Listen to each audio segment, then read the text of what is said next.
Welcome back to this special edition of Cattleman to Cattleman as we come to you from our nation's capital. We're learning more about NCBA here in Washington and the work done to protect the freedom to operate for cattle-producing families across the country. And here with me now is Dustin Van Liew. He's the Executive Director of the Public Lands Council. Dustin, thanks for coming to the show and telling us a little bit about PLC. Thank you for having me, Kevin. Public Lands Council started in 1968 as a way for the cattle producers and sheep producers across the West to focus on access to federal lands. Out West, as you know, about 50% of the land is managed by the federal government.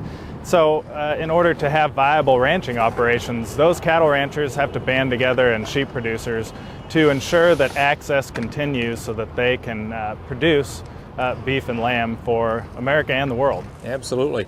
And for those folks who may live in the eastern half of the country, may not be as familiar with the Public Lands Council, tell folks a little bit more about who the typical member is, and more importantly, why is that so important to the beef industry? Well, it certainly is a challenge to educate those folks that don't live in the West, where many of us come from and our members operate, because most of the East is privately owned. So talking to them about the public lands, they envision Yellowstone and other parks where they can go recreate and have vacations. But in reality, most of that land out west is arid rangeland, and one of the highest and best and only uses for that land is to graze livestock and create that beef and lamb for our country.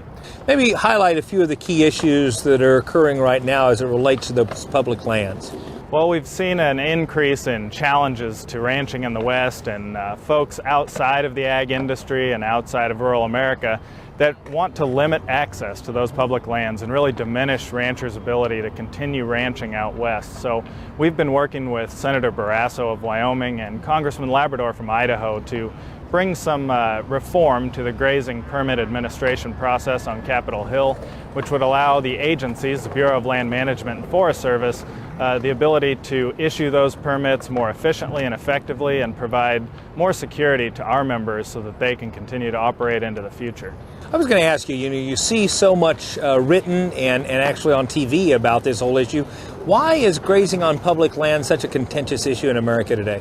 Well, it seems that as people move away from the land or get more generations away from agriculture, they don't understand that livestock grazing really is a benefit to the rangeland, to providing healthy habitats to wildlife species, open space for that wildlife, and really diminishing the impacts of catastrophic wildfire and healthy riparian areas which deliver water to the urban areas. So really educating those folks that are so far removed from the land and agriculture is a challenge, and I think that's what's led to sometimes seeing public opinion go against continued access on federal lands.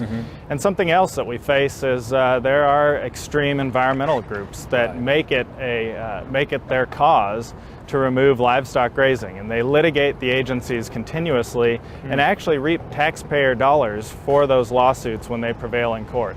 So another issue we're working on in DC to shut down so that that taxpayer-funded litigation machine can't continue to take out ranching in the West.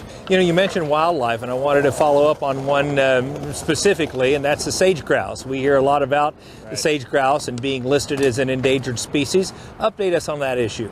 So the Fish and Wildlife Service is under a court-ordered deadline to make a listing decision on the greater sage grouse and Gunnison sage grouse in Colorado. The Gunnison this week, and then the greater sage grouse by September of 2015. And why it's such a big deal is because the habitat covers tens of millions of acres across the West. And when wildlife species are listed under the Endangered Species Act, there are huge restrictions that come along with what you can do, not only on the public lands, but also private lands. So that could mean diminished cattle and sheep grazing on the federal lands, but also multiple activities on private land could be curtailed if it's listed as endangered.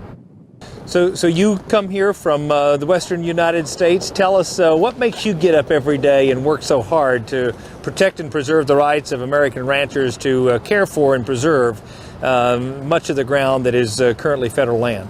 I tell our folks when I go out west that I have one of the easiest jobs and one of the luckiest people in Washington, D.C., being able to represent them and really talk to Capitol Hill and the regulators about issues that I personally agree with. So it's very easy to go in talk truthfully to them and tell them why it's so important to protect private property rights and access across the West so that our members can continue into the future and our families can continue producing beef and lamb. Can't be in the cow business without grass, and thank you so much for protecting much of the land that the U.S. cow herd grazes on. Thank you, Kevin. You bet. Now, if you'd like to learn more about how the Public Lands Council defends grazing rights and works alongside NCBA in fighting for the issues that matter for cattle-producing families, just visit the website publiclandscouncil.org.